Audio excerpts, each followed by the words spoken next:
pero este fin de semana pasaron tantas cosas que yo creo que el gran Sí. tema tiene Va a que ver ser- con aquella premisa que Dave Chappelle hacía en su último o su penúltimo especial, donde él habla de si es que las nuevas generaciones no entienden lo que era para nosotros estar expuesto a una gran noticia. Porque cuando había una gran noticia, todos los medios de comunicación estaban enfocados en ella.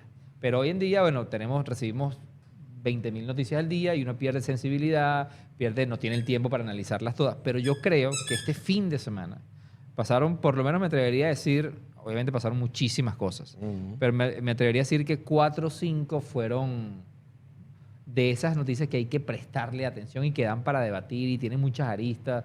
Pues probablemente esto es lo que vamos a hacer en este episodio del día de hoy, pero al mismo tiempo, ¿qué más vamos a hacer? Pero tú quién eres. ¿Ah? ¿Tú quién eres? Yo soy Juan Carlos Martínez, mira bien.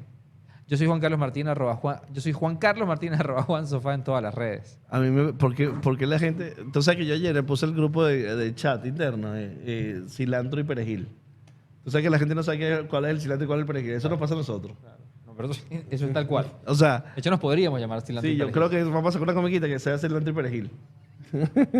Porque Pero es en serio. es en serio. O sea, pero no solamente en los comentarios del Vacilate, la gente me escribía, decía el DM, mira John, que no.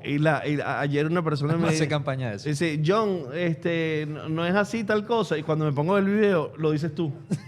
Y yo le digo, pero Dios mío, yo soy John da Silva, @John Snack, no sé cuántas veces la besita. Se acabó la Copa América, se acabó la Eurocopa y, bueno, obviamente hay muchas cosas que... Pero hubo Wimbledon ¿Ah? ayer también, que se terminó ayer. ¿Ayer hubo qué? Wimbledon. Ya terminó. Yo de Wimbledon no pude ver nada. Oye, yo vi el partido, me encantó. Yo de Wimbledon no pude ver Ahorita hablamos nada. un poquito de eso también.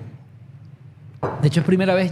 Ayer me puse a pensar, es primera vez. Yo no sé por qué. No tengo la más remota idea por qué. Esta es la primera Copa América que sigo tanto. Obviamente, más allá del fenómeno de la Vinotinto. O sea, de hecho, ayer, casi 12 de la noche, junto a mi esposa. Además, mi esposa, que le cuesta ver series conmigo porque suele dormir temprano, se quedó hasta las 12 y pico de la noche viendo el partido de ayer. Mira, vamos a hablar entonces de la Eurocopa, ¿te parece? Primero. Vamos a la Eurocopa. Vamos a hablar de la Eurocopa. Hoy día, aquí ya estamos haciendo podcast. Vamos a hablar de la Eurocopa. Hoy día, la Eurocopa reporta que la final de ayer, nada más en España, tuvo una media de 13.58 millones de espectadores. España es un país de 42 millones de espectadores, Juan. Eso significa... 13 millones es el promedio de personas que vieron la final. Sí, eso significa que más o menos fue un 26% por ahí. Pero es que hay que saber algo. En Europa y específicamente en España, la mayoría de las personas va al bar del barrio a ver el partido. Entonces, eso es muy de en cultura. una señal Pueden estar viendo... se puede estar viendo 100 personas. Y justamente ayer en Plaza Colón, en muchos lugares, había miles y miles de personas viendo. Entonces uno podría pensar que podría haber sido unos 20 millones de Por eso está personas. el dato de usuarios, eso está el dato de siempre de usuarios y a mí me gustó mucho, que esto lo vamos a hablar más adelante, pero es para conectar con ese punto, que cuando Ibai hacía ayer en su video, en su cuenta personal publicaba como agradecimiento de todo lo que pasó de la velada, luego él hablaba de los 3 millones y pico de dispositivos, él puso dispositivos conectados. Claro, no sabes qué personas hay ahí atrás. Que en ese mundo del streaming es diferente, pero que cuando lleguemos a ese tema vamos a hablar de eso. Vamos acá. Es otra cosa, Estrellita. Cuida que todas las Pero cajitas mira, tengan las dos firmas. mira, eso significa que de todas las personas que estaban viendo televisión, casi el 80% estaba viendo el fútbol en España. Cuál es una locura. Una locura, un Una número loco. locura. Y es la cuota más alta del 2012. Y ahí es donde yo te digo algo, Juan. Te lo digo de corazón. ¿Dónde está Florentino Pérez? Que tú dices Yo que te iba a decir eso. Que además, bueno, obviamente tú veías todos los chamitos ahí celebrando, todo el mundo, gente joven. Y no solamente lo vimos ayer, lo vimos durante todo. O sea, eso es algo que a mí me llama mucho la atención durante los 2 grandes eventos de fútbol que simultáneamente estuvimos viviendo durante un mes. Más allá de lo deportivo, era eso, las imágenes de las personas, o sea, la emoción que genera el fútbol como deporte. Yo ayer reflexionaba mucho sobre eso y decía, mira, obviamente yo lo vivo desde el fútbol, donde Venezuela no es un país necesariamente futbolero. En su momento, cuando era extremadamente fanático del béisbol, que eso habrá pasado como hasta mis 20 años, yo nunca sentí esa más allá de la adrenalina cuando tu equipo gana, pero esa pasión, yo creo que el fútbol y algún otro deporte debe haber por allí que la genera también, pero yo solamente la he visto reflejada en el fútbol a esos niveles.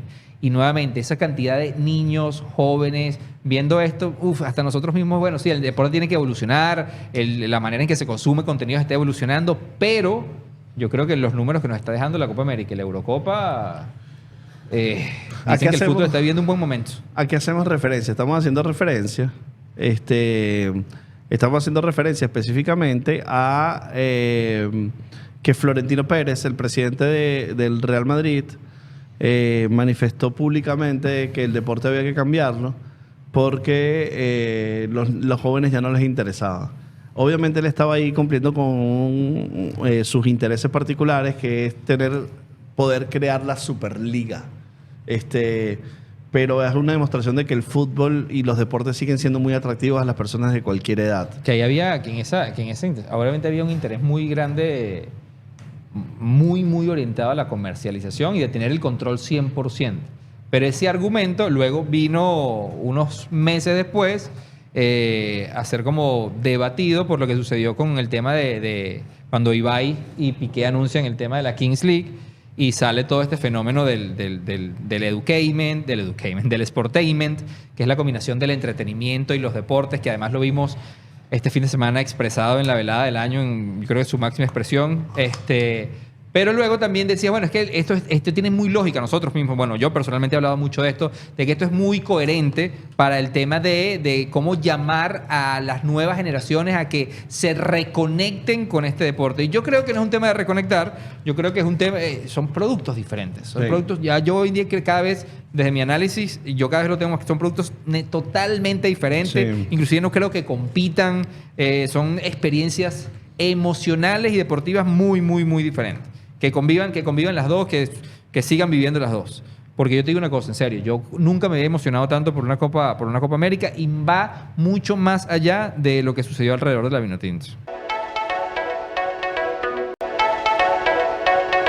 Mira, Juan, dime dos cosas que te gustaron mucho de la Eurocopa, o tres, y lo que no te gustó. A mí de la Eurocopa, yo te digo una cosa, y esto quiero dejar claro que yo no soy una persona, no soy un fanático, o sea, por ejemplo, para mí el fútbol, yo no vuelvo al fútbol hasta un buen rato, creo que en septiembre son los juegos otra vez de los partidos eliminatorios. Bueno, es posible que ahorita en las Olimpiadas veas fútbol. A mí el fútbol de las Olimpiadas, hasta ahora, como capaz pasa esta vez, pero hasta ahora yo no recuerdo nunca haber estado siguiendo el fútbol de los Juegos Olímpicos, pero yo no soy un consumidor de fútbol, de decir, este fin de semana juega el Girona con el Atlético de Madrid y voy a ver ese juego. No lo soy más de ver los grandes partidos. El tema cuando juegan las selecciones me gusta mucho, pero una de las cosas que vi para mí inmediatamente de la Eurocopa, y aquí lo voy a llevar al plano deportivo, porque paralelamente estaba sucediendo la Copa América, era el nivel de fútbol. O sea, el cómo ha evolucionado el nivel de fútbol. No voy a hablar de ningún equipo en específico, pero el nivel de fútbol para mí era muy evidente ver partidos en la mañana que se estaban jugando en la Eurocopa y luego veías algunos partidos en la noche y yo no sé describirlo porque nuevamente no soy un experto en fútbol, pero soy espectador. Claro. Y sé lo que estoy viendo. Y a mí el tema desde cómo bajas un balón, desde cómo juegas, cómo triangulas, de la velocidad, de la estrategia en campo, es algo que no veía tan frecuentemente, porque no quiero decir que no existe, pero no veía tan frecuentemente en la Copa América. Entonces, ¿qué me gustó muchísimo? Me gustó el nivel de fútbol que vi, a excepción de algunos equipos que, por ejemplo, yo recuerdo haber visto el Portugal-República Checa, John, y honestamente, o sea, yo lo dije varias veces, lo he dicho abiertamente, para mí República Checa, que desconozco su historial futbolístico, me pareció que no entendía, o sea, yo no entendía cómo un equipo podía estar jugando dentro de eso. A ver, ¿qué más me gustó de la Copa América? De la Eurocopa, no sé cómo... Que yo te preguntaba en estos días y tú me dijiste que no. Pero lo voy a Dame confirmar en cajita, vivo. por favor. Esto sucede así. O sea, siempre la Eurocopa y la Copa América han coincidido de esta manera. O sea, siempre coinciden. No, yo no recuerdo que hayan jugado la final el mismo día, por ejemplo. Que es raro. Y además de tener semifinales, la semifinal de la Euro en la mañana y en la noche. No. O sea, porque era Lo todo el día lo fútbol. alinearon este año, sí. Era todo el día fútbol que yo, por ejemplo, yo siento que tú consumiste mucho menos fútbol de lo que yo pensé que ibas a consumir. No, yo lo que pasa es que estuve de viaje y la diferencia horaria me impidió mucho ver la Eurocopa porque era las 3, 4 de la mañana en el lugar donde estaba. Y yo te voy a dar mi apreciación de la Eurocopa. La Copa América, te puedo decir que, bueno, la Copa América lo que veo es una... Voy con la Eurocopa, que es lo que estamos hablando Pero ahorita. déjame mi último punto del que me gustó a mí de la Eurocopa. ¿Sabes que me gustó muchísimo? Me gustó mucho las emociones alrededor de la cantidad de jugadores que estaban cerrando ciclos dentro de la Eurocopa. Sí, bueno, en América también. Sí, exactamente. Lo que Luis pasa es que Suárez, Messi, no mezclarlo Di es difícil María. porque en verdad se alinearon demasiadas cosas con el fútbol. Ayer lo vivíamos exactamente con Di María. Pero me gustó mucho ver los momentos de que independientemente cuando el equipo quedaba eliminado, todo lo que sucedía alrededor de la cancha, todo alrededor de los jugadores, de estos pequeños tributos que le rendían al final de carreras de extremadamente buenos jugadores. O sea, ver esos cierres de ciclo, aunque ya dicen que Cristiano probablemente llegue al Mundial, vamos a ver, pero no solamente de un Cristiano Ronaldo, sino hay una cantidad de jugadores que valía la pena aplaudirles todo lo que nos dieron durante tantos Pepe, ¿no? años. Eso me gustó muchísimo también de la Eurocopa. Mira, yo te voy a decir una cosa, Juan. El fútbol en vivo, en el estadio, no tiene nada que ver con el fútbol en la televisión. O sea, lo que uno ve en el fútbol en la televisión es diferente. El fútbol en el estadio es maravilloso. O sea, el esfuerzo físico que tú ves en un jugador haciendo un drible es totalmente distinto cuando lo ves en la cancha. La velocidad, el ritmo, se entiende de una manera distinta. Además, bueno, la adrenalina de la fanaticada. Yo tuve la oportunidad de estar en un partido de la Eurocopa, por lo cual, o sea, yo disfruté la Eurocopa de una manera particular porque estuve en la cancha. Luego vi mucha competitividad. ¿Qué fue lo que más me gustó? Me gustó la igualdad, a excepción de España, que creo que estaba a un nivel superior de todos los equipos. O sea, el nivel futbolístico, Sí. piensas que todo el mundo tenía un nivel... Sí, me llamó la atención muchísimo el tema de que la mayoría de los delanteros no marcaron goles. Los delanteros de todos los equipos no marcaron goles. Y me llamó mucho la atención que bueno, que sí todos los estadios estaban absolutamente full todo el tiempo. A reventar. Y bueno, el dato que más les puedo decir es que obviamente la Eurocopa se ve muchísimo tanto en América como en Europa, porque los horarios son lógicos claro. para todos los países, a excepción de la Copa América, que en Europa es un horario bastante Bueno, ayer complicado tu de seguir. sobrino Ronnie, que vive en Madrid, mandó una foto en el grupo que tenemos de WhatsApp donde se quedó hasta el final viendo el partido de la Copa América, la final de la Copa América, que obviamente además tuvo unos retrasos importantes al principio, y terminó la foto del amanecer. Una foto O sea, del amanecer. que Ronnie ahorita está doblado, pero Sí. doblado. Y en términos de Pero ahí, John, con eso que comentas que sí lo hablamos en el episodio, pero ahorita que lo estamos haciendo en streaming también, tú tuviste la oportunidad de ver el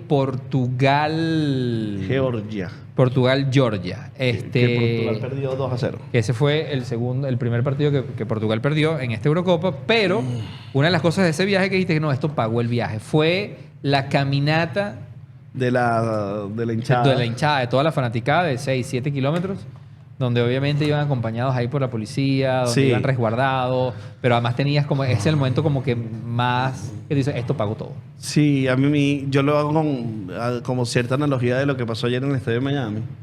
Porque efectivamente los ingleses hacen destrozos a donde van, algunos de ellos, no todos. Exactamente.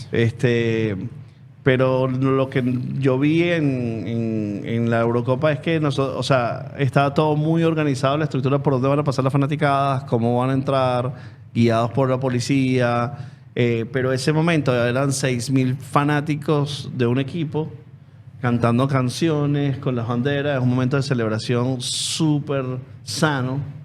Me pareció impresionante. O O sea, era cantando canciones, cantando cosas, parándose. No conectaste con y yo creo que ese es el recuerdo más bonito que yo tengo asociado al fútbol, que es cuando vivimos el Mundial de Rusia en el 2018. Tuvimos la oportunidad de ir. Fue tal cual. Es ese y yo mismo. recuerdo, ¿te acuerdas? Había una calle, no recuerdo ahorita el nombre, pero había una calle en la noche. Esa misma, donde todo el mundo, después, esto es fuera de partido, ya se habían acabado los partidos del día, la gente lo que iba, salía a los juegos, comía, se tomaba algo, y luego todo el mundo se congregaba en esta calle, y era, yo creo que desde mi punto de vista, es la mayor expresión de intercambio cultural que yo he vivido en mi vida. Porque tú te movías a una esquina y decías, bueno, aquí están los argentinos, pero no los argentinos de que, no, aquí no los argentinos a compartir sus cánticos, o sea, donde recibían a la gente. Yo recuerdo que había como un mural donde todo el mundo ponía sus banderas y todo el mundo firmaba y todo el mundo cantaba. O sea, luego te ibas para este lado y estaba España. Entonces era como literalmente moverte de país en cuestiones de cuadras. Sí. Y eso me parecía fantástico porque el mood era de celebración. Eso se vive en estos eventos. Yo lo viví en el Mundial de Alemania, lo viví en ese Mundial de Rusia y ahorita en la Eurocopa. Eso normalmente sucede. El mood es querer pasar buenos momentos. Es querer pasar buenos momentos, a pesar de que todos estamos compitiendo. Es una competición, pero celebramos realmente. Vamos a hablar de la Copa América. Ok. Vamos a hablar de la Copa América. Vamos a empezar por el partido de ayer, de esta final Argentina-Colombia, donde, bueno, además yo creo que había como... Yo quería que ganara Colombia, Juan. Yo quería que ganara Colombia. Sí. Yo creo que yo abiertamente lo he dicho. Yo en ese debate de Messi y Cristiano no entro. Creo que son dos grandes jugadores. No. Siempre me he inclinado mucho al tema de la historia alrededor de Messi. O sea, me gusta mucho la historia de Messi. Bueno, ¿por qué? Bueno, Messi fue una persona que cuando tenía 11, 12 años todo el mundo se burlaba de él porque era chiquito. Claro, entonces yo me identifico. Mientras yo me identifico con Cristiano porque Cristiano era portugués madres. Entonces, bueno, obviamente la historia de Messi a mí siempre me ha gustado mucho, pero ayer obviamente tenía muchísima inclinación a que Colombia ganara, no solamente por todo lo que todos sabemos que como país han estado viviendo, sino la historia. Estaba leyendo mucho el tema de la historia del fútbol colombiana y cómo por muchos, ¿cómo decirlo sin que luego esto lo tengamos que cortar? O sea, por muchos temas de violencia, por muchas cosas sociales que han vivido, cómo el fútbol lo ha sufrido también. Sí. Y además, bueno, tenías también un caso que yo también conecto mucho con la historia personal de él, que es la historia de James, un jugador maravilloso también, que bueno... particularmente había como varias variables emocionales por lo cual yo quería que Colombia ayer ganara, pero el resultado no se dio. Creo que fue un partidazo, creo que fue un buen juego. A mí me gustó el nivel de juego. Sí. A mí no me gusta, te soy sincero, Juan, no me gusta del fútbol latinoamericano que no ha avanzado en la obsesión de la disputa física y agresiva y muy presente del fútbol sureño. Uruguay y Argentina lo tienen mucho, que van mucho al cuerpo, a bajarte los chores, a pellizcarte, a la malicia del fútbol de antes. Eso, o sea, a ver, el fútbol, el foul es una jugada. O sea, el foul es una jugada, una mano es una jugada. Pero aquí hay como una especie de violencia que a mí no me termina de gustar y creo que lo que llaman no sé, muchos lo defienden como intensidad, fútbol de potrero, pero a mí en lo personal eso no me gusta. O sea, es un fútbol desde mi punto de vista, es un fútbol menos elegante. Menos elegante. De viveza criolla, de déjame inventar foul. Porque yo creo que al ser un juego, a medida que el torneo va avanzando, independientemente de que sea un torneo que se esté dando aquí en Latinoamérica o cualquier lugar del mundo, a medida que el torneo va ganando relevancia y va avanzando en fases, obviamente los ánimos se caldean mucho más en los juegos. Claro, pero creo que la manera en que se maneja en Latinoamérica específicamente, sí, yo creo que se siente menos elegante. Yo recuerdo aquel partido histórico de semifinales del Mundial pasado, donde los ánimos fueron muy, muy, muy caldeados entre Países Bajos y Argentina, que fue muy, muy, muy duro. Y esas discusiones de un país europeo y un país latino se ve mucho más frecuente, o se vio muy, muy marcado en los juegos de la Eurocopa. O sea, esa discusión a veces de hecho, ayer hubo unas tomas, el día de ayer, donde no hacían falta. O sea, esa mirada de que te reto, donde sientes realmente el respeto deportivo. Sí, y en Europa no voy a decir que no sucede. No, vale, claro que sucede. En Europa sucede también, pero por ejemplo, un árbitro pita algo y tú ves como mucho más dinámico el juego. Aquí al árbitro ayer los argentinos lo volvieron loco desde el minuto 1. O sea, esa forma de querer ganar con la viveza me parece que es muy setentosa. Yo como no veo tanto juego europeo, o sea, sí escucho, sí. O sea, hay un grupo de fútbol donde yo estoy, que yo no sé qué hago yo en ese grupo de fútbol. Sí, yo. pero yo sí creo que obviamente pasa en todos lados. O sea, yo he visto partidos de final de Champions En España, donde hay... En España, y en España pasa muchísimo. Sí, en España probablemente... Le pasa que también en España los clubes juegan mucho latinoamericano. Pero probablemente en España también hay mucho de esa tradición de la cultura. Probablemente en Alemania y en Inglaterra, sobre todo en Inglaterra, hay un poquito menos. Pero bueno, a mí yo creo que de hecho en esos países no está bien visto. O sea, no te está bien visto cuando tú te tiras a simular un foul. Yo creo que fue una Copa América, yo sí me atrevería a decir, a diferencia de lo que del punto anterior de la Eurocopa, creo que es una Copa América que fue muy, muy, muy polémica, porque abordado de muchísimos aspectos, desde lo futbolístico, desde la organización, John, porque una de las cosas que yo creo que mucha gente quedó como preocupada es que, bueno, Estados Unidos va a ser una de las sedes, porque lo decíamos hace rato, una de las sedes principales, y creo que es donde se concentran, creo que en estos días leía que era el 60 o el 70% de los juegos del próximo Mundial, porque el próximo Mundial se va a llevar a cabo en Estados Unidos, en México y Canadá. Pero la mayoría de los juegos están concentrados en el territorio de los Estados Unidos, y donde creo que desde mi punto de vista, con muchísimo desconocimiento, hay un tema de cuestionamiento de si un país que obviamente organiza grandes eventos deportivos, grandes eventos de entretenimiento, pero si está listo para manejar un evento como el Mundial, donde vas a tener personas que tienen cierto nivel cultural y de educación asociado al fútbol, y luego tienes otros niveles de cultura como el fútbol latinoamericano, es decir, aquí converge todo. Entonces vas a estar preparado como país para manejar algo tan importante como un Mundial. La final, si lo medimos por la final del día de ayer, donde no lo recuerdo nuevamente desde mi poco conocimiento del fútbol, donde se haya vivido un desastre de esa magnitud en una final, de tener inclusive que retrasarlo a nivel... O sea, porque retrasar un evento de este nivel en televisión tiene muchísimas implicaciones. Recientemente pasó en París, en la final de la Champions League, algo parecido a lo que pasó ayer. De retrasar la transmisión una hora. De problemas muy serios con la entrada de robos, robos a las personas, gente saltando la barda. No recuerdo exactamente si hubo un retraso, pero creería que porque sí. A mí me impactó mucho el retraso, es casi una hora de retraso. Obviamente eso tiene una complejidad muy... El tomar una decisión de decir, retrasemos la final una hora en términos televisivos, tiene implicaciones inmensas, en términos de compromiso, en términos de logística, tiene muchos... Eso por un lado, desde el punto de vista de televisión.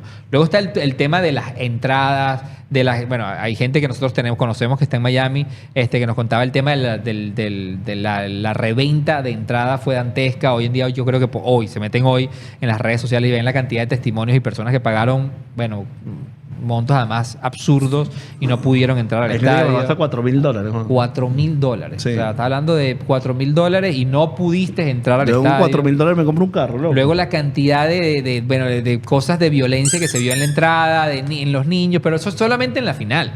Porque luego si nos vamos al torneo entero, o sea, hay mucho debate. O sea, yo creo que es una Copa América bastante polémica y cuestionada. Sí, y yo creo que al final... bueno, estuvo como interesante la inclusión de Canadá, pero poco más, ¿no? Cosas raras, o sea, por ejemplo, cosas a mí que me pasaron raras. El tema del medio tiempo de Shakira ayer. Nefasto. O sea, ¿qué es eso? No por Shakira. No. Shakira No es una tiene nada que ver. No tiene que ver nada con ella, no tiene que ver, pero... Lo que me parece nefasto es que el medio tiempo haya durado 25 minutos. Aquí dime eso. Esto sí es primera vez que pasa. Nunca en la vida había visto, o sea, escuchado algo de eso. Como tú, porque ayer Yo Eso es yo una lo hablaba. americanización del deporte que el deporte no permite. Además que tú tienes, corrígeme aquí nuevamente en esta parte de fútbol, es el tema de, a ver, los jugadores tienen un ritmo, o sea, tú tienes un tiempo para descansar, los músculos se pueden enfriar, No, hay una cantidad de claramente. cosas que tú dices, no, ya va. Probablemente al no saberlo. Porque es eso, se decidió que si 4 días antes de la final, no es lo que estaba previsto desde el día 1. Y tú no sabes si va a durar 15 minutos, entonces tienes que hacer calentena interna. Porque, o sea, es antifútbol total. 25 minutos de medio tiempo es un absurdo. No tiene O sea, ningún no sentido para tiene- un deporte como el fútbol. No tiene cabida. No es el Super Bowl. Si tú, ok, haz No la es actuación, pero haz la actuación entonces de una o dos canciones. Y que ya tú sabes que por toda la logística no tiene sentido hacerla. O sea, yo creo que fue algo demasiado forzado de, bueno, de una visión el muy halftime. comercial. ¿Lo patrocinó alguien? No lo patrocinó, que eso es lo peor. Creo que probablemente estén buscando como crear una cultura pero no lo No, patrocinó pero una nadie, cultura o sea, para quién, porque te aseguro que nadie en el va a fútbol querer mundial hacer en una final de X Copa de Fútbol, vamos a hacer un un show de medio tiempo. del artista. Hay tal. show previo, sí, Claro, en todo, claro. pero no de medio tiempo. Ayer fue Wimbledon también, Juan. Bueno, ahí sí, nada. No viste nada. No vi nada, no vi absolutamente nada de Bueno, Wimbledon. No desarrollamos demasiado más, pero Wimbledon, lo que sí es interesante, obviamente para que tú veas el poder del fútbol versus los otros deportes, pero de Wimbledon me gustaría destacar que un joven gana con 21 años el torneo con 3-0 frente a Djokovic, cuando Djokovic obviamente viene de una lesión, hace un mes se operó en el tobillo, pero Djokovic era el favorito, pero por lejos. Alcaraz, Carlitos Alcaraz, no, Darwin. Que el carajo viene sonando ya. No, O sea, es un pero ayer hice un comentario sobre que qué locura, brother, que tengamos a Alcaraz, a Lamine Yamal, al mismo Nico Williams.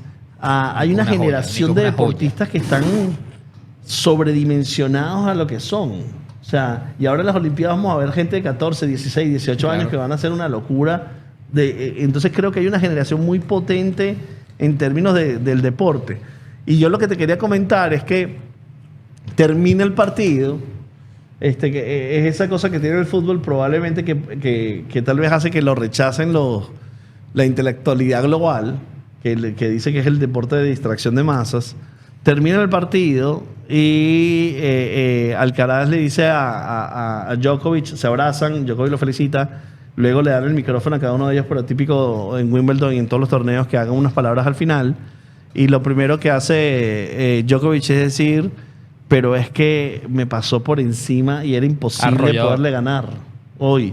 Entonces es una muestra de caballerosidad, de profesionalidad, la capacidad que tú tienes de entender, bueno, es que ellos fueron mejor, fue mejor que yo, fueron mejores que yo, que no lo ves en el fútbol. Yo, por ejemplo, detesto en el fútbol ese jugador que se tira, le hacen así y se tira y da 4 vueltas.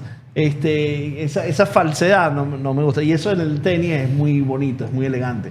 Y el esfuerzo físico individual del individuo es una maravilla. Entonces, bueno, yo creo que de Wimbledon no hay mucho más que eso. Pues que decir que Alcaraz es tal vez tiene como referencia y va a tener como sombra a Nadal siendo español, pero está pisando fuerte para ser un hito del deporte. Pero yo creo que nosotros, creo que una vez hablamos, en un episodio del podcast hablamos de esto, de inclusive cómo la ciencia y los avances, no solamente en la manera de entrenar, en la manera de Nutrición. comer, en la nutrición, o sea, todo lo que tiene que ver con avances de tecnología aplicados a la ciencia y aplicados a la biología, cómo realmente como se entrenaba un Nadal hace 15 años, como se entrenaba un Iniesta, como se entrenaba un Ronaldinho, que son figuras absurdas, obviamente vamos a empezar a ver camadas que son como el derivado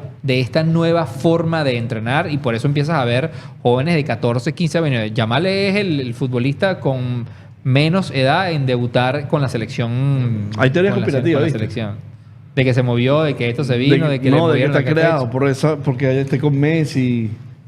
Hay de todo. O sea, de hecho, esa foto que se hizo viral durante el torneo, donde Messi le ponía estaba con una foto cuando el chamo estaba no sé, tenía unos meses de edad, pero yo sí creo que obviamente la manera en que comemos, la manera en que comemos, ni siquiera ojalá yo fuera parte Sí, de alguno de esos sí, grupos de ¿verdad? atletas, la manera en que comen, la manera en que entrenan, la manera de todos los avances, vamos a empezar a ver jugadores, no solamente que empiezan a deslumbrar desde muy temprana edad, sino obviamente se van a retirar, porque en estos días también lo hablábamos, el promedio de cuando, no sé, Francia 98.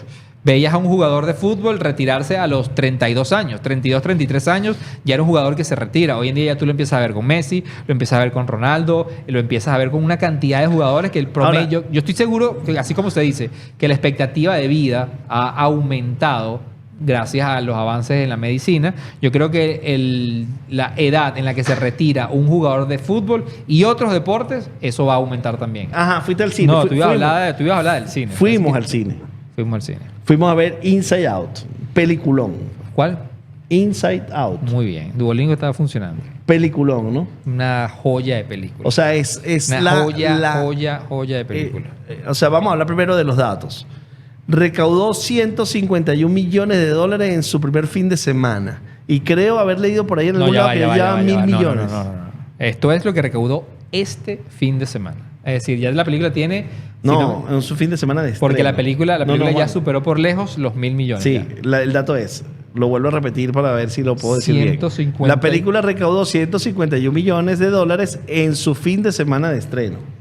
Y luego, ya lleva más de 1.000 millones, lo cual Que es... tenía tiempo que Pixar, eso es buenísimo, porque Pixar tuvo como una racha donde todas las Donde no películas que tenía. estrenaba superaban los 1.000 millones, que dentro de la industria del cine siempre es como que es el santo grial de superar en taquilla los 1.000 millones. Y Pixar venía como en caída libre. Me parece que es una película que está cerca, Del 10, muy ¿no? cerca del 10, muy cerca del 10. No solamente porque hacer una secuela de una película que fue tan exitosa como la primera, ya era un reto absurdo. Además, en un momento creativo donde Pixar, el estudio que la desarrolla, está pasando por muchísimos retos. Creo que el resultado es una joya. O sea, una joya porque además yo le conversaba a mi esposa el día ese que salimos. Yo creo que la misma receta o fórmula que les funcionó muy bien en la primera película tiene que ver con esto que nosotros siempre decimos de cuando algo es muy exitoso o una de las variables para que las cosas sean exitosas es cuando tú ves una historia o ves un contenido o ves lo que sea y te identificas inmediatamente con él. O sea, tú dices, esto me ha pasado a mí, ya entiendo por qué me pasa esto, yo entiendo cómo se está sintiendo este personaje porque esto me ha pasado a mí y creo que eso lo logran muy bien en la primera película y aquí lo explotan Sí, y además sí. abren un universo. ¿Sí te parece eso? Juan? Sí, vale, 100%. Que tengas una identificación.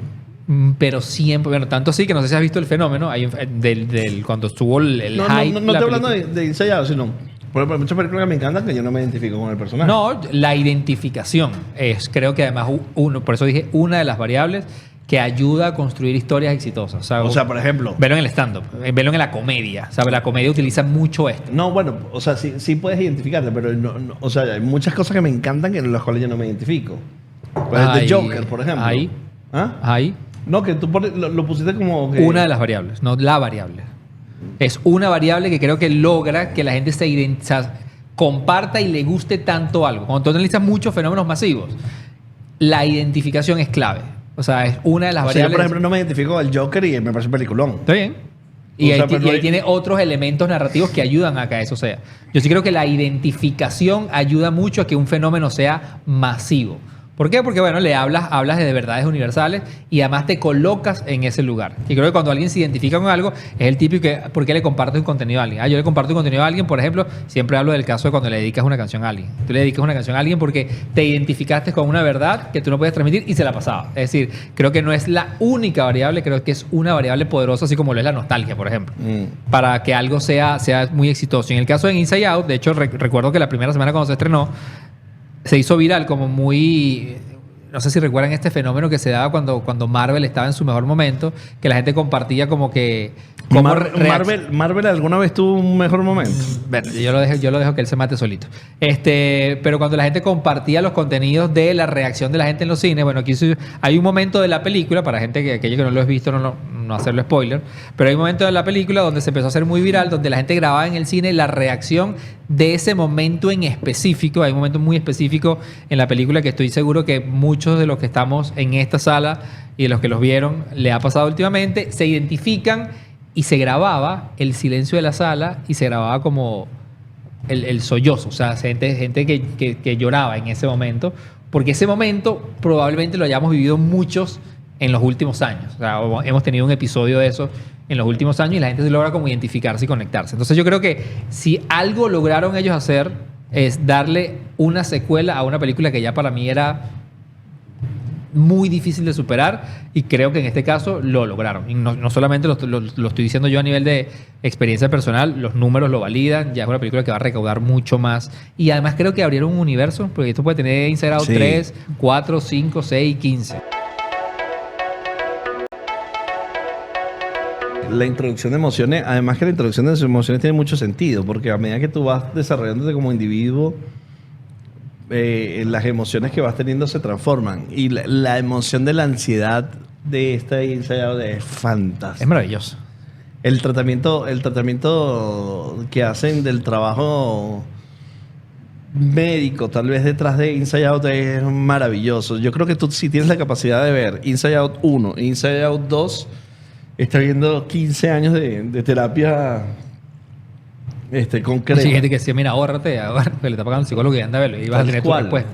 Tal cual. Si tú tienes la capacidad de ver esas dos películas, cuya creo que, ver desde la conciencia y ver desde tratar de comprender, lo que allí se está tratando de decir, tienes una herramienta poderosa para la reflexión. Sí. O sea, una de las cosas que, de hecho, lo voy a compartir aquí, esto lo vamos a poner en el episodio, y luego vamos a ver si lo compartimos en las redes sociales, porque me llama mucho la atención este post, me encantó, lo vi el fin de semana, asociado a las emociones. Sí, porque hay un debate que ha abierto esta película, porque hay un personaje muy protagonista, esto no es spoiler, esto está en el mismo tráiler, que obviamente ellos hacen inclusión de nuevas emociones, y uno de los personajes protagonistas en esta versión es ansiedad. Sí.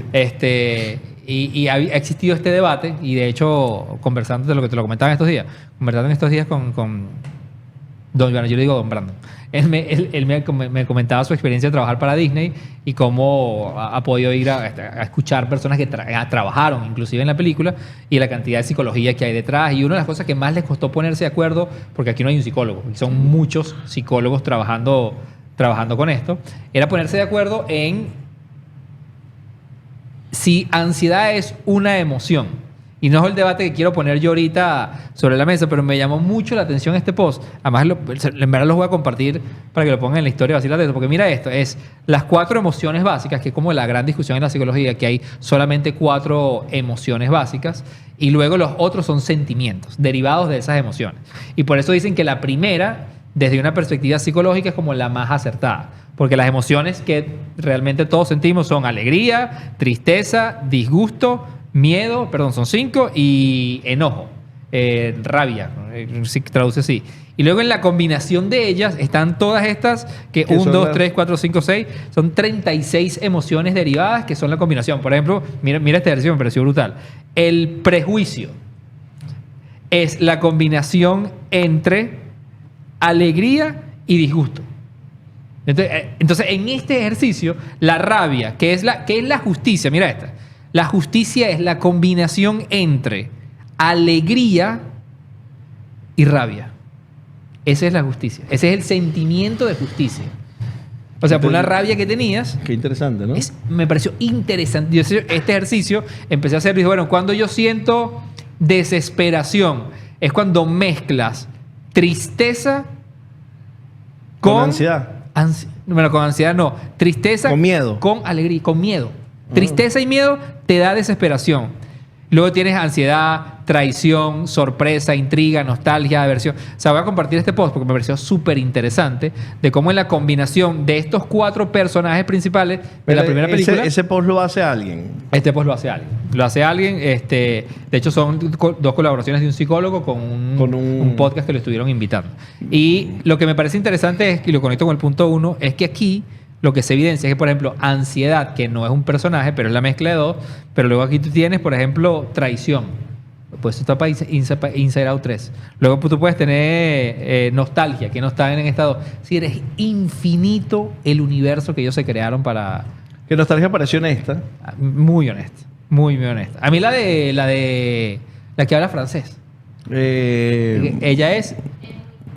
Claro, pero ella representa El aburrimiento. Me pareció un personaje más que hablar francés raro, no le entendí nada. A mí me gustó muchísimo porque es idéntica a una persona que conozco. ¿Sabes que Victoria, que la vio con nosotros, destacó que algo que yo no me he dado cuenta, que cuando veíamos los personajes de los padres, el líder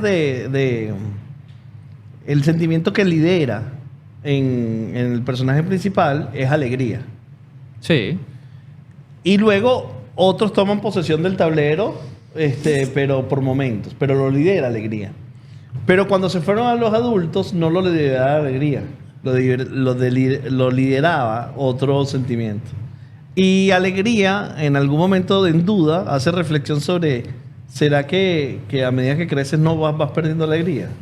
Interesante. Entonces, de hecho, hay una reflexión interesante de eso que cuando te vas a la mente de los papás, en la mayoría de las escenas, inclusive en la primera pasa también, fíjate que en Riley siempre están de pie, todas. Están como viendo cómo accionar. Cuando te vas a la mente de los padres, las emociones están todas como más sentadas y equilibradas. O sea, habla que esto es otra teoría y por eso me encanta esta película porque da para mil cosas. Habla de el equilibrio necesario que deberían tener en las emociones y no que todas están brincando una sobre otra, que es parte del proceso también normal del crecimiento. Otra cosa que destacaba Mariana es que en Riley todos los sentimientos tienen su perfil, pero cuando vas a los otros personajes tenían los rasgos físicos del personaje. Es decir, alegría en la mamá tenía el peinado de la mamá. Sí. Alegría en el papá tenía el bigote del papá. Moldeamos las emociones. No, sabes que yo creo que fue un recurso más narrativo para que sepas diferenciar de qué emociones de quién estabas hablando. O sea, como que eso pensó después, en realidad. A ver, definitivamente me parece que es una joya de película. De hecho, yo la quiero volver a ver porque hay muchas cosas que no solamente que me tuve que perder, porque bueno, primera vez, segunda vez. No, bueno, es primera vez que yo voy con Ainhoa al cine. Yo creo que Fabiana es primera vez que fue. Y varias veces tuve que salir a comprar cosas, pero me gustaría verla porque hay cosas que creo que es de estas películas que vale la pena ver, reflexionar sobre el punto. Hay muchos puntos de vista que convergen para una. Debe ser muy difícil hacer una película. La referencia de 1984 me llamó mucho la atención. Todo súper interesante. Muy. O sea, esa referencia de 1984 no solamente parte con lo que hizo Apple en el comercial, claro, que parte la pantalla, sino de cómo todos estaban sugestionados por ese Big Brother gran líder. Entonces, aquí dice Lady Mar que no es una película para niños. Sí, tal vez, pero yo reflexionando sobre eso decía, ok, no es una película para niños. Yo no sé si es que no sea para niños. O sea, porque cuando los niños lo van a apreciar de otra forma. La van a apreciar de otra forma. Yo, por ejemplo, mi sobrinito de 6 años la fue a ver también.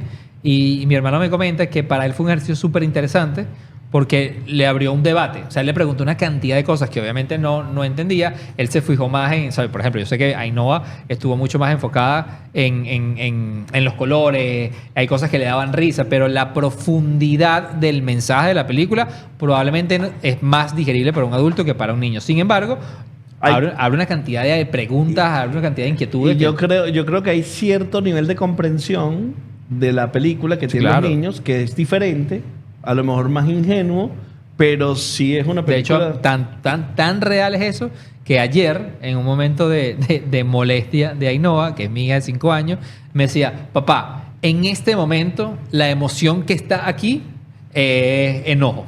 Entonces, es su manera de expresar.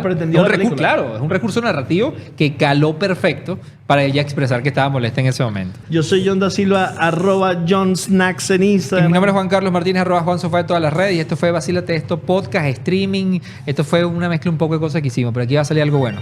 Vámonos.